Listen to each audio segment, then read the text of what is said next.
السلام عليكم البنات، كي دايرين؟ لاباس عليكم؟ بخير؟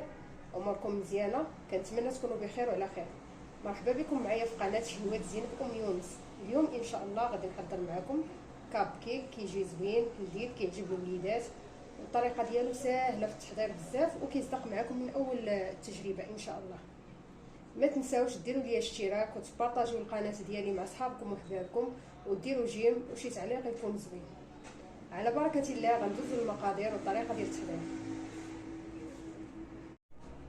غنحتاجو في المقادير 3 البيضات صغار ولا 2 بيضات يكونوا كبار بحراره ديال المطبخ، كاس ما عامرش ديال السنيده، اللي بغى ينقص الحلاوه يقدر ينقص على هذا القياس، كاس ما عامرش ديال الزيت، كاس عامر ديال الحليب يكون دافي، ياغورت بنكهه ديال الفاني، ساشي ديال الفاني، قشور ديال الحامضه محكوكه، شويه ديال الملحه، 2 ساشي ديال الخميره الكيماويه قياس 16 غرام، 3 الكيسان ديال العنبه الدقيق الابيض وشويه ديال الخل.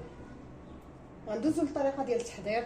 غادي نديرو هاد المقادير كامله من غير الفورص والخميره، غنديروهم في الماكينه في العصاره ديال العصير، غنطحنوا فيها المكونات كاملين. عندكم طراب الكهربائي استعملوه، ما عندكمش تقدروا تستعملوا الطراب اليدوي، غير هو خاص الخليط تخلطوه مزيان تيذوب السكر ويبيض معكم الخليط. على بركه الله غندوزو للطريقه. غناخذوا الكاس اللي كنطحنوا فيه العصير، غنهرسوا فيها 3 البيضات،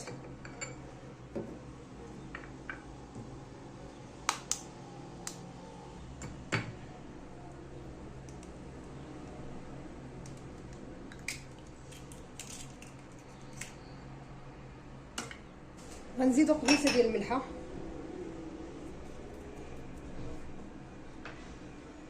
غنزيدوا السكر ديال الفاني، غنزيدوا السكر السنيده،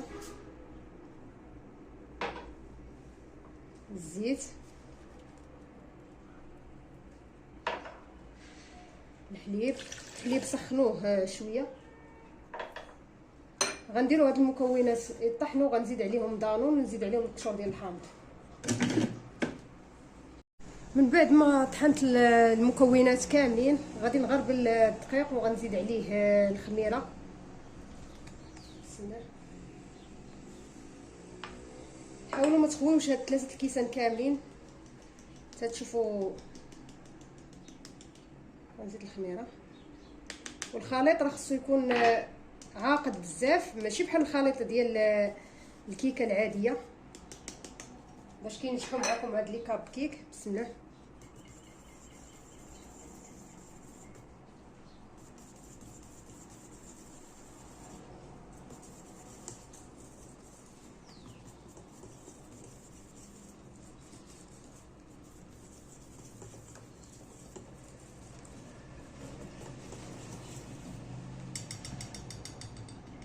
من بعد ما جمعت الخليط وزدت عليه معلقه كبيره ديال الخل، الخليط كيولي على هذا الشكل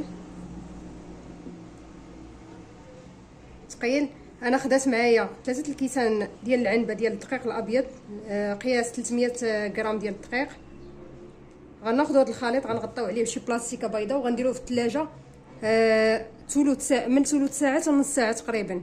السر ديال النجاح ديال هاد الكاب كيك هو نديروهم في الثلاجه ونخليهم يرتاحوا على خاطرهم، عاد باش نعمروهم في المول ديالهم. من بعد ما خليت العجينه في الثلاجه ارتاحت ليا نص ساعه، زادت عقادت شويه. غناخذ اللوز ايفيلي وحبيبات الشوكولاط غنزوق بهم في الاخير. غناخذوا هاد المول ديال لي مادلين او لي كاب كيك. انا عندي هاد ديال السيليكون، نتوما تقدروا ديروا هادو ديال القويعطات.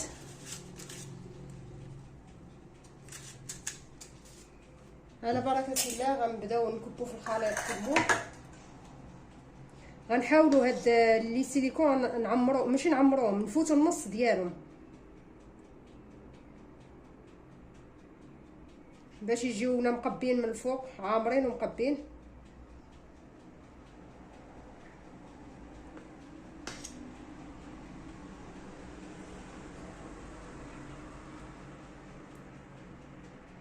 غنبقى على هاد الطريقه تنعمرهم كاملين.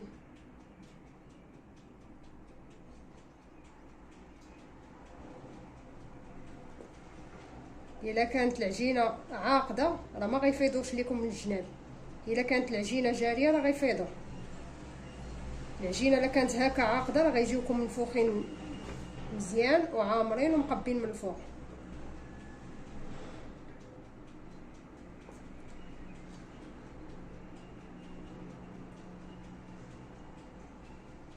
غنكمل على هاد الطريقه نعمر هاد الليمون كاملين ونرجع معكم. من بعد ما عمرت هاد الليمون كاملين النص ديالهم غادي نزوقهم بالحبيبات ديال الشكلاط.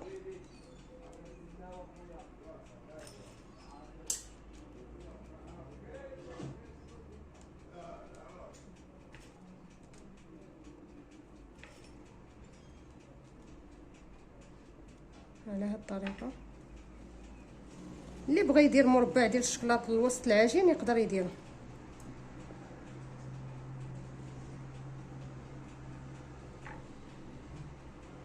والنص غندير فيهم اللوز ايفيني.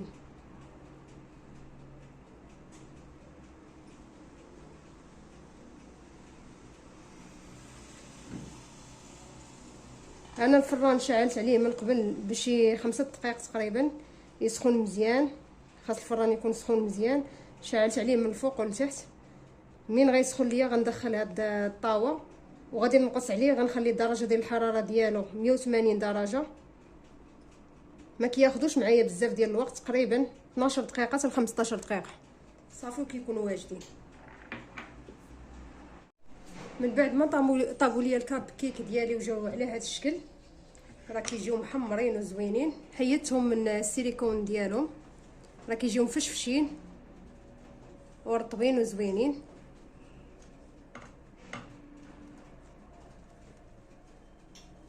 وغادي يعجبوا ان شاء الله الوليدات ديالكم